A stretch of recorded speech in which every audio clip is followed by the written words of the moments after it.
Step into the Timeless Tales library, where each story unfolds like a soft whisper, guiding you gently into a realm of restful calm.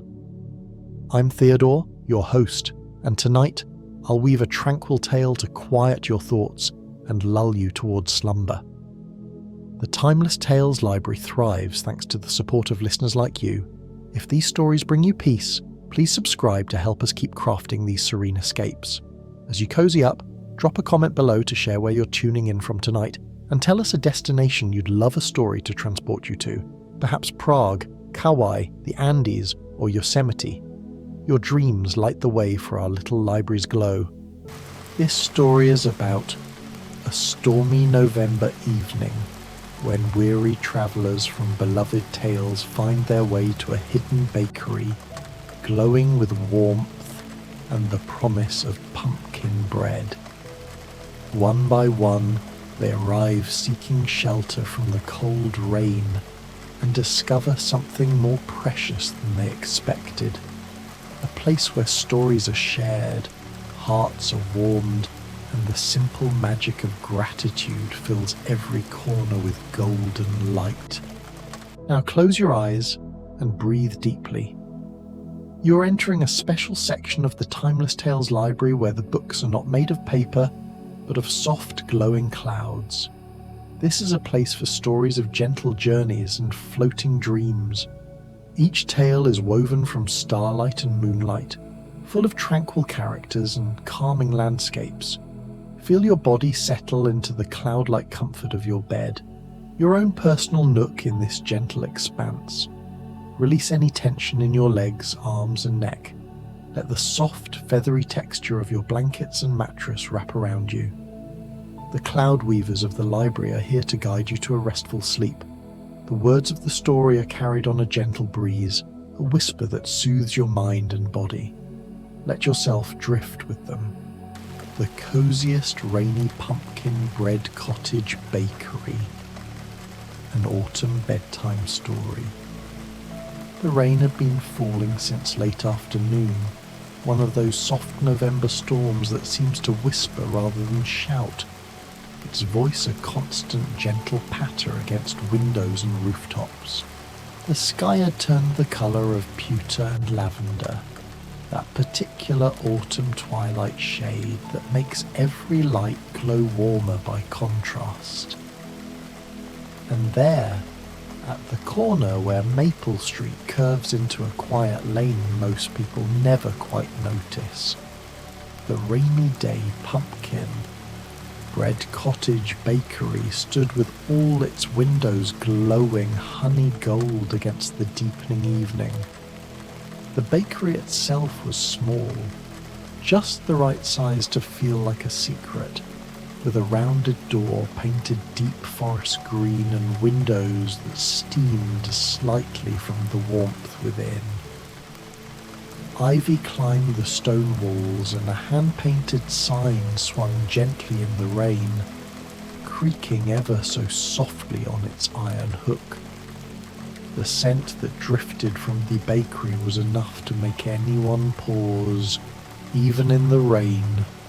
Warm pumpkin bread baking, rich with cinnamon and nutmeg and clove, mingling with brown sugar and butter and something else, something that smelled like comfort itself, like every good memory of autumn you'd ever tucked away in your heart.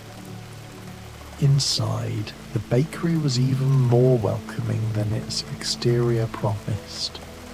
The walls were lined with warm wood paneling the colour of honey, and open shelves displayed blue and white pottery, copper measuring cups that caught the firelight, and jars of spices with faded handwritten labels. A stone fireplace crackled peacefully in one corner, its flames dancing behind a wrought iron screen.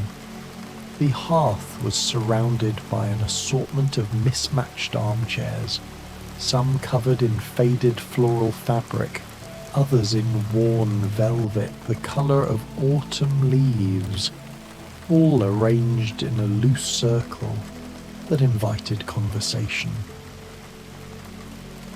The display case near the entrance held the day's offerings, each one more tempting than the last. Rounds of golden pumpkin bread studded with pecans, smaller loaves wrapped in parchment paper and tied with twine, pumpkin scones glazed with maple icing, hand pies filled with spiced pumpkin and cream cheese, muffins topped with streusel that sparkled with coarse sugar. There were pumpkin cinnamon rolls, their swirls visible through the soft orange-tinted dough, and small tarts decorated with whipped cream and a single candied pumpkin seed. A three-tiered stand held what looked like pumpkin bread pudding in individual ramekins, their tops golden and slightly crispy. Behind the counter, mostly hidden in the soft shadows of the kitchen beyond, the baker moved with quiet efficiency. You could hear the gentle sounds of work, a wooden spoon stirring, an oven door opening with a warm whoosh, the soft thump of dough being shaped. But the baker seemed content to remain in the background.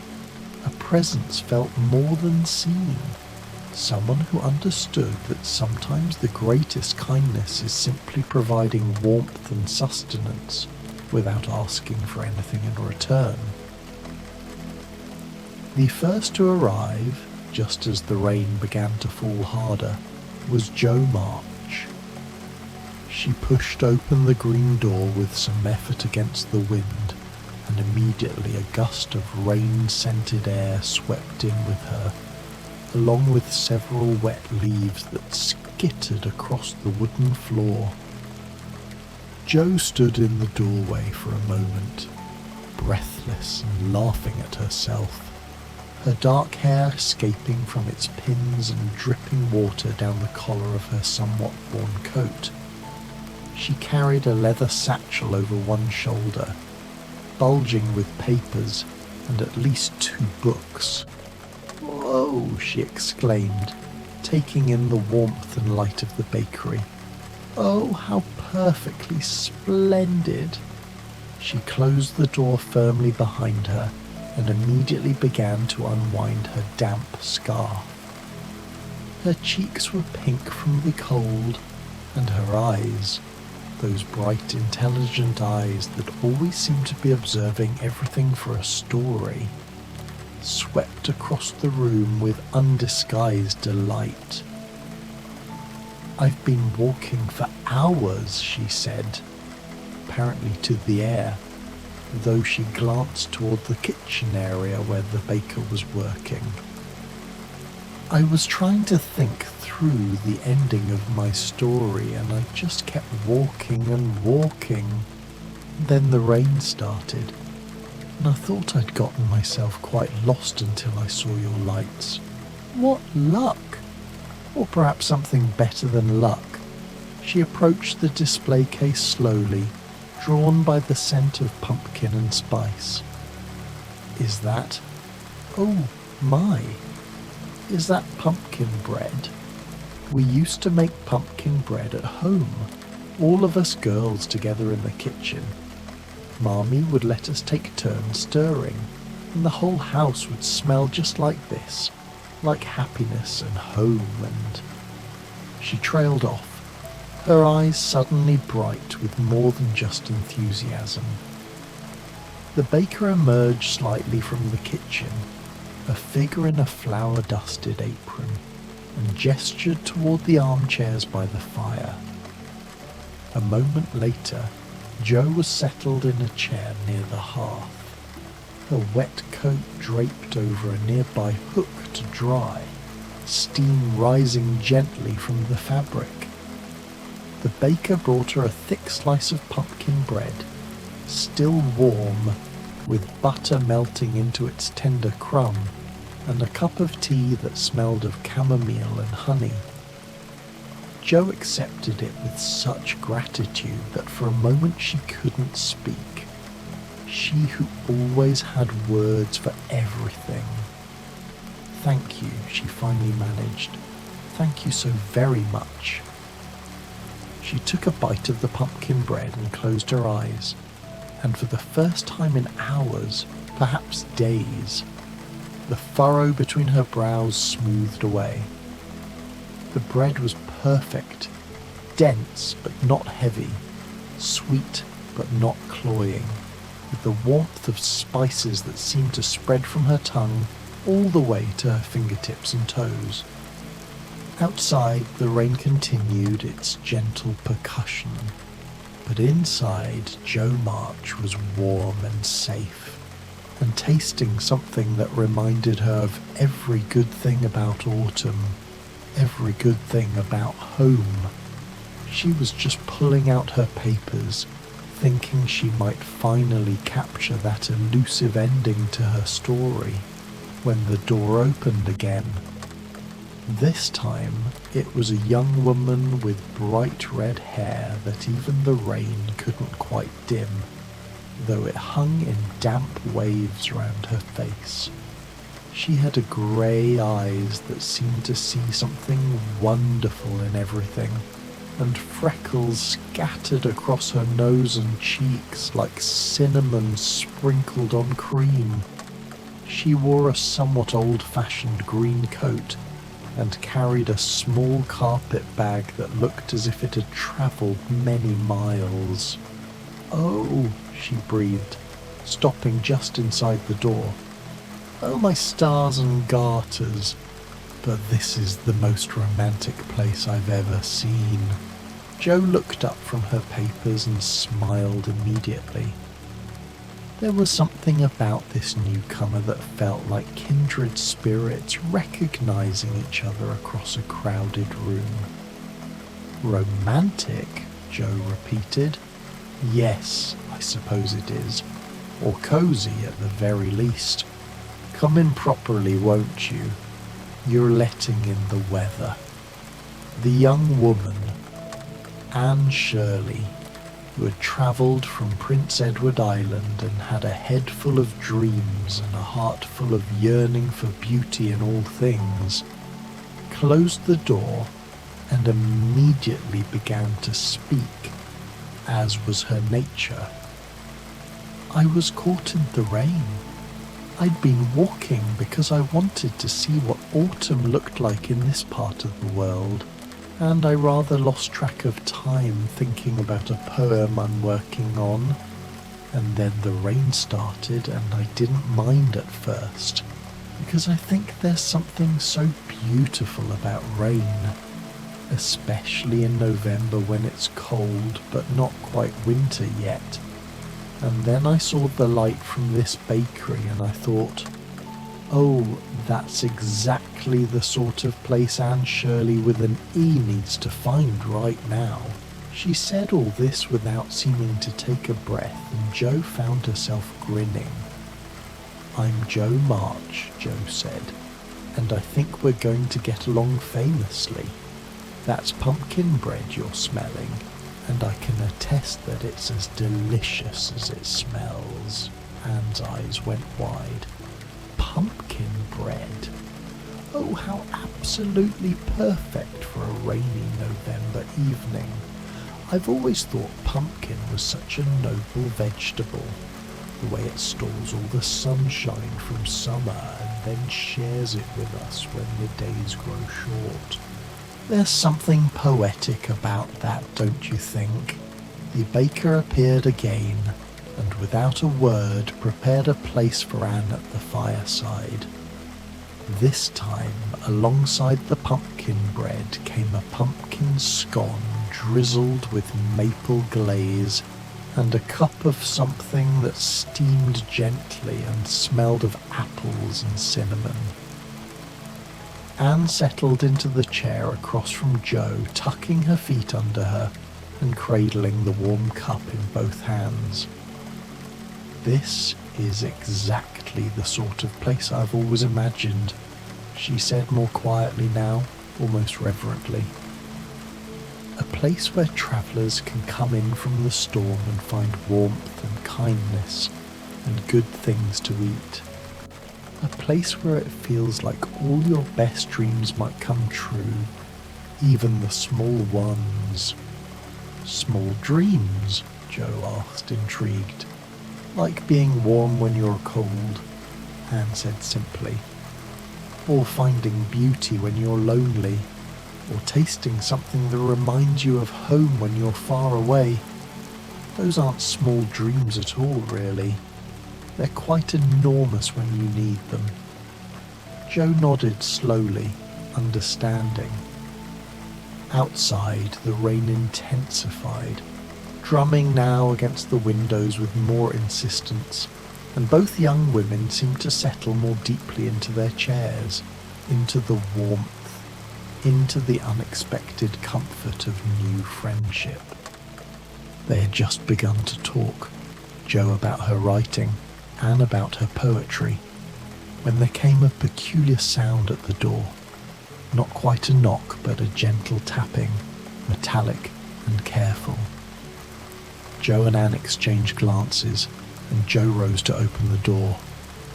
There, in the rain, stood a figure that made both women catch their breath, not with fear, but with wonder. He was made entirely of tin, polished and silvered, with joints that gleamed even in the dim light. He held an oil can in one hand, and his expression, crafted so carefully into his metal face, was one of gentle concern. "I do beg your pardon," said the Tin Woodman, for that is precisely who he was. "I've been caught in this rain, you see, and I'm in rather urgent need of a dry place. Rust, you understand. Terribly inconvenient and rather painful besides." "Oh, you poor thing," Anne exclaimed, jumping up. "Come in at once. Joe, help me. Should we dry him by the fire?" The Tin Woodman entered carefully, leaving small puddles on the wooden floor. "You're very kind," he said, his voice surprisingly warm despite his metal construction. "I've been travelling from Oz, trying to find my way to visit an old friend, and I'm afraid I didn't check the weather forecast. Rather foolish of me, really, given my composition." Joe had heard tales of Oz, of course. Who hadn't? And she stared at the Tin Woodman, undisguised fascination. "Oz? How extraordinary! Please, sit here nearest the fire. We'll help you dry off properly." The baker emerged from the kitchen, seemingly unsurprised by their newest guest, and brought soft cloths for drying and a small dish of oil. But more than that, the baker brought a tray with a difference. A cup of something hot and fragrant for the pleasure of the scent alone, and several pieces of pumpkin bread pudding, warm and rich. "I'm afraid I don't eat," the Tin Woodman said apologetically as he carefully oiled his joints, wincing slightly at the stiffness. "Having no proper stomach, you understand. But the smell.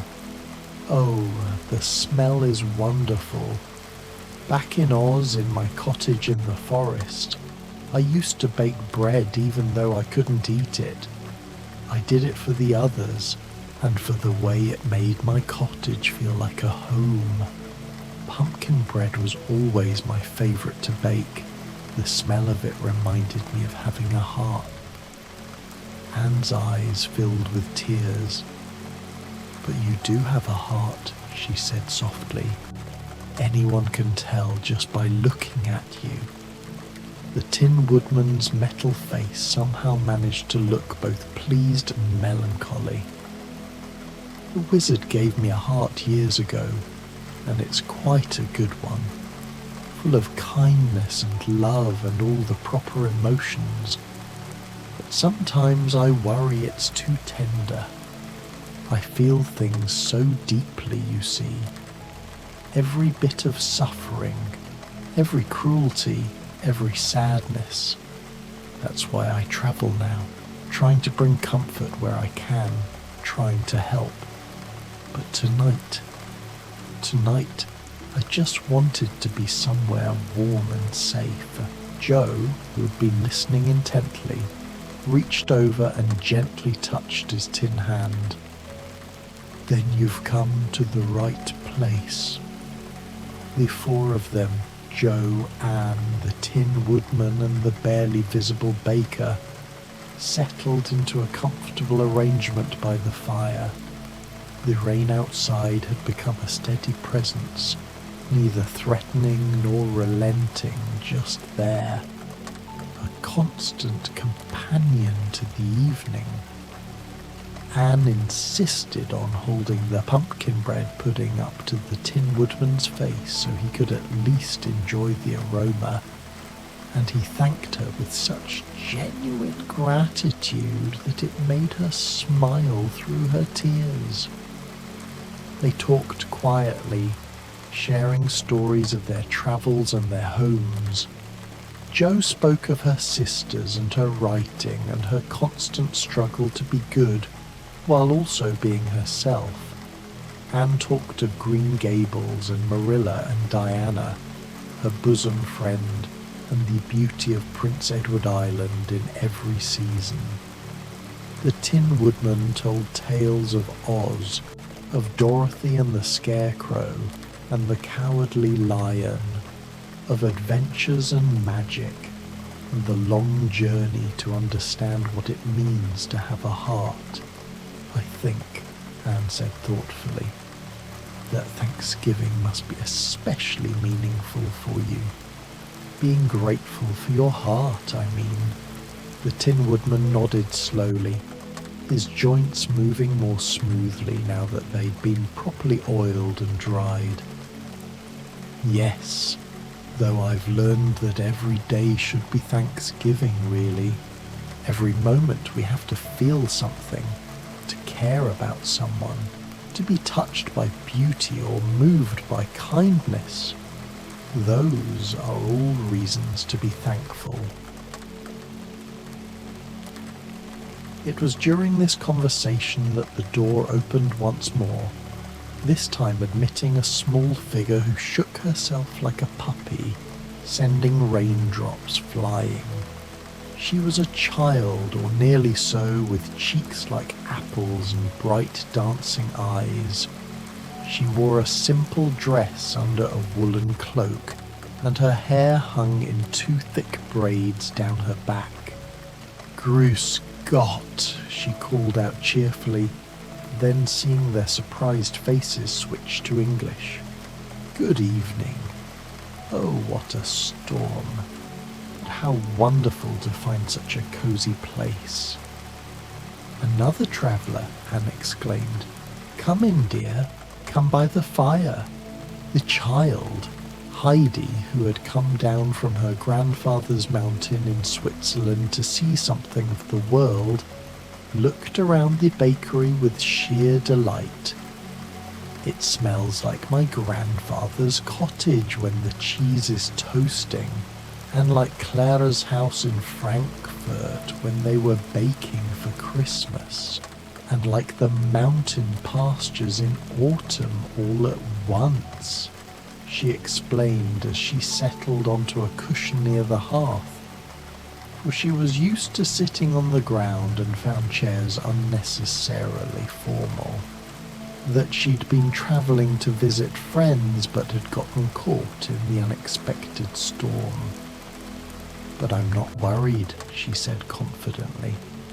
"Grandfather says the mountains teach you that storms always pass, and in the meantime you must find shelter and make the best of things." The baker brought her a cup of warm milk with honey and a piece of pumpkin bread that had been spread with fresh butter and a drizzle of cream. Heidi accepted it with a thank you so sincere and wholehearted that it made everyone smile. She ate with the uncomplicated appreciation of someone who had known both hunger and plenty and understood the gift of each bite. "In the mountains," she told them between bites, "we give thanks for simple things. For the goats giving milk, for the sun on the rocks, for the herbs growing wild, for the cheese aging properly in the cellar. My grandfather says that people in cities forget to be thankful for simple things. But I don't think that's always true. I think people everywhere know deep down what matters." Joe had been watching Heidi with a writer's keen observation. "You're very wise for someone so young," Heidi laughed, a sound like bells. "I'm not wise, I just pay attention. The mountains teach you that. Every rock, every flower, every cloud, they all have something to tell you if you listen." The group fell into an easy conversation, though it was less talking now and more a comfortable companionship. The fire crackled, the rain fell, the scent of pumpkin and spices filled every corner of the bakery, warm and soothing. The baker moved quietly in the background, checking the oven, preparing more treats, maintaining the magic of the space without intruding upon it. It was Heidi who noticed him first, a slight shadow that passed by the window, accompanied by a faint jingling sound, like small bells. She sat up straight, eyes wide. "Did you see that?" They all looked toward the window, where rain streaked down the glass in rivulets that caught the firelight. For a moment there was nothing, and then a face appeared, peering in. A young face, eternally young, with a mischievous grin and leaves tangled in wild hair. Anne gasped. "Is that—" The door burst open without ceremony, and in flew Peter Pan, literally flew, hovering 2 feet off the ground and dripping rain everywhere without the slightest concern. He wore his familiar outfit of autumn leaves and forest green, and he had the look of someone who had never quite learned what doors were for. "Hello," he said brightly. "Smashing storm, isn't it? I was flying past and saw your lights and thought, well, even someone who never grows up sometimes wants to get out of the rain. And then I smelled that absolutely magnificent smell and I thought, perhaps growing up wouldn't be so dreadful if it meant you got to eat whatever's making that smell." He landed with a small splash in a puddle of his own making and looked around at the assembled group with delight. What a collection! It's like a story convention, isn't it? Though I'm probably the most famous, he added with complete unself-consciousness. "Sit down and dry off," Jo said, though she was smiling. There was something about Peter's irrepressible energy that was hard to resist, even when he was being insufferable. "Can't sit still for long," Peter said, but he did settle somewhat, perching on the arm of a chair. "Always have to be doing something, going somewhere, having an adventure. Wendy always said I should learn to be quiet sometimes, to just rest. But where's the fun in that?" The baker brought him a selection of treats without being asked. A pumpkin hand pie that could be eaten while moving, a pumpkin muffin studded with chocolate chips, because Peter Pan deserved something youthful and sweet, and a cup of cold milk, which seemed more appropriate than tea for someone who refused to grow up. Peter accepted the food with genuine surprise. "For me, just because I came in from the rain." "That's what bakeries do," Heidi told him matter-of-factly. "They feed people, especially on stormy nights. Peter took a bite of the hand pie and his eyes went wide. For once he was silent, chewing thoughtfully. Then he said, more quietly than anyone had heard him speak, "It tastes like, I don't know, like something I've forgotten, like Wendy's mother baking, like being safe." Anne reached over and patted his leaf-covered knee. That's what good food does. It reminds us of being cared for. For the next hour, as the storm reached its peak outside, and then slowly began to gentle into something softer, the 6 of them, 7, counting the baker who remained mostly out of sight, simply existed together in that warm, spice-scented space. Peter, to everyone's surprise, did grow quieter, eventually settling fully into a chair and allowing the warmth to seep into him. Heidi told them about the mountains, painting pictures with her words of sunrise on the peaks and the sound of goat bells and the taste of fresh bread eaten in pastures full of flowers. The Tin Woodman spoke of his garden in Oz and how he'd learned to grow things despite not needing to eat them, because there was something about nurturing life that made his heart feel full. Jo read aloud from one of the stories she'd been working on, her voice steady and warm, and even Peter listened without interrupting. Anne recited a poem she'd written about autumn, about the way the year prepares for sleep, about gratitude for harvests, both literal and metaphorical. The baker brought more treats, pumpkin cinnamon rolls, their swirls of spice visible in the tender dough, topped with cream cheese frosting that melted slightly from their warmth. There were more cups of tea, more milk, more of that mysterious hot drink that smelled of apples and comfort. No one ate quickly, each bite was savoured, each sip appreciated. This was not a meal to fill a stomach, but to feed something deeper, a hunger for connection, for peace, for a moment out of time when nothing bad could happen and everything good seemed possible.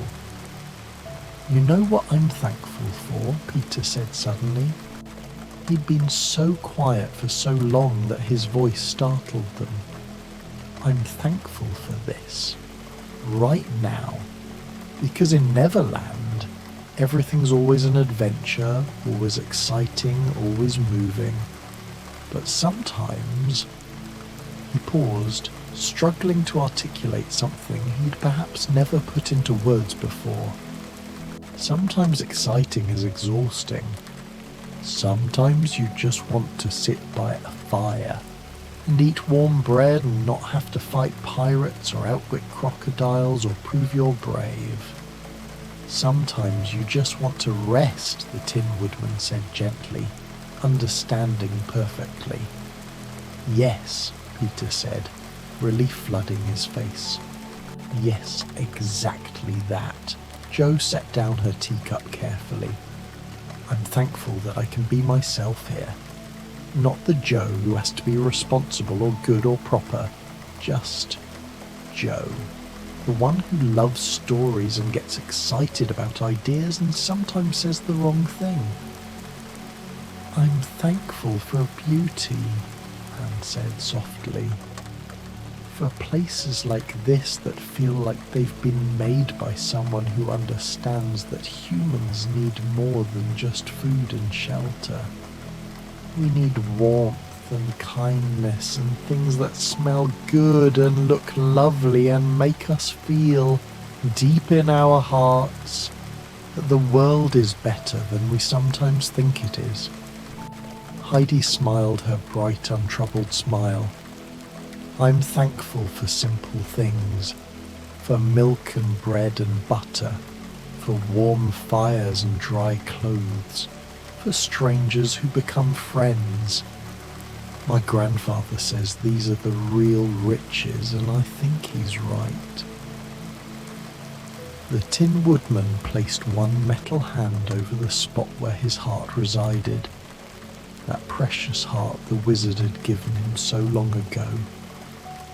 I'm thankful for the ability to feel thankful, for having a heart that can be touched by kindness, that can swell with love, that can ache with compassion.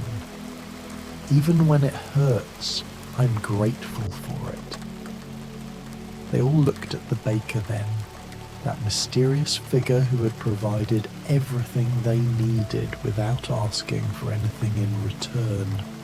The baker stepped forward slightly, just enough that the firelight illuminated a kind face, neither young nor old, neither male nor female, just kind.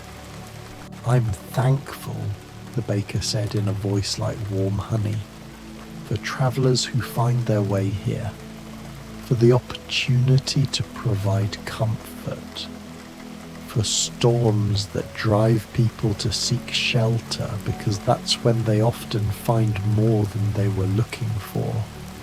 And I'm thankful for pumpkin bread, which is perhaps the most perfect thing to bake on a November evening, because it carries within it all the gratitude of the harvest, all the warmth against the coming cold, all the sweetness to balance life's difficulties.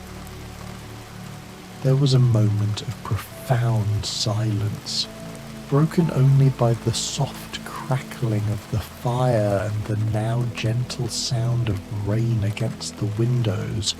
The storm had passed its peak and was settling into a peaceful rhythm, the kind of rain that helps you sleep, that makes you grateful for your roof and your warm bed. The baker brought out one final offering, a large round loaf of pumpkin bread, golden and perfect, studded with pecans and still warm from the oven. It was placed on the table at the centre of their circle, and the baker cut it into thick slices, the knife moving through the tender crumb with ease. Butter was passed around, and honey, and they each took a piece.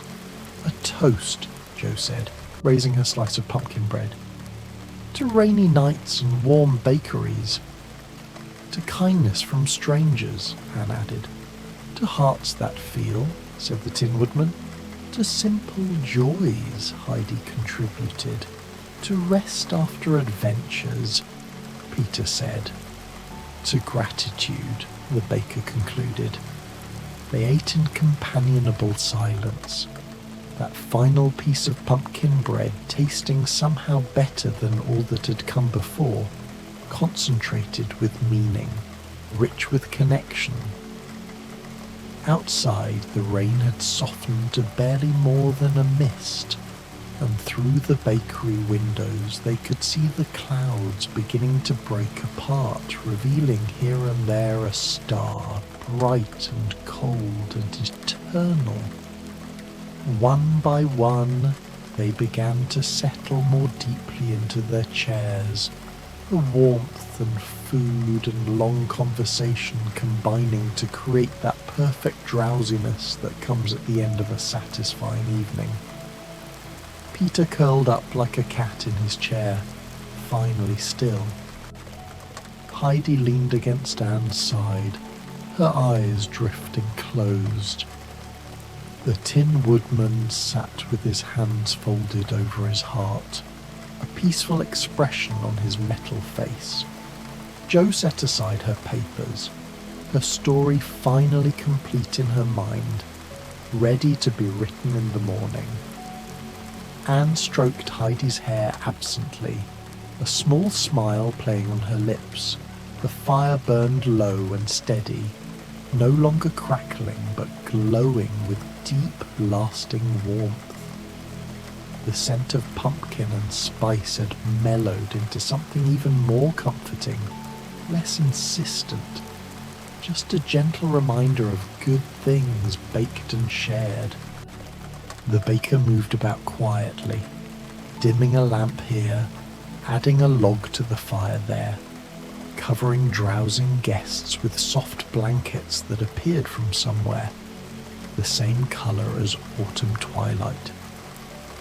A grandfather clock in the corner, no one had noticed it before, ticked softly, counting down the moments until midnight, until November 1st became November 2nd, until this perfect Thanksgiving evening transformed into a perfect Thanksgiving memory.